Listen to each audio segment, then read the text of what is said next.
अक़वाम मुत्तहिदा की general assembly का इफ्तिताही इजलास जारी। वज़ीर आज़म अनवारुल हक काकड़ भी शरीक। सेक्रेटरी जनरल अक़वाम मुत्तहिदा ने खिताब में कहा, आलमी अमन के लिए ताकत के तवाज़ुन को दुरुस्त करना होगा। अक़वाम मुत्तहिदा के मंशूर पर अमल दरामद से ही पायदार क़याम अमन मुमकिन है।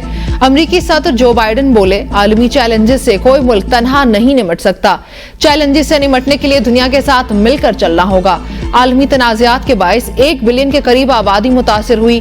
अक़वाम मुत्तहिदा दुनिया में अमन के क़याम के लिए अपना किरदार जारी रखे।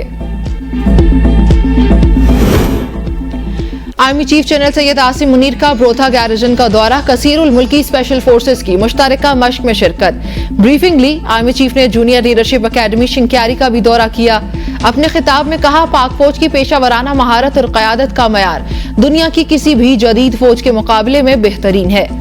पाक फौज के जूनियर लीडर्स ने दुनिया भर में तरबियत, ऑपरेशंस और आलमी मयार के मुकाबलों के शोबों में अपनी सलाहियतों का लोहा मनवाया।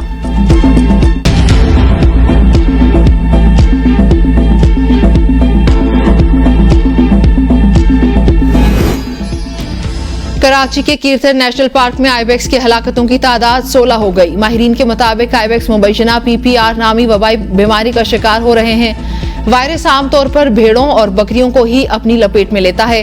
महकमा जंगली हयात सिंध ने मजीद टीम्स मुतासरा इलाके में भिजवा दी।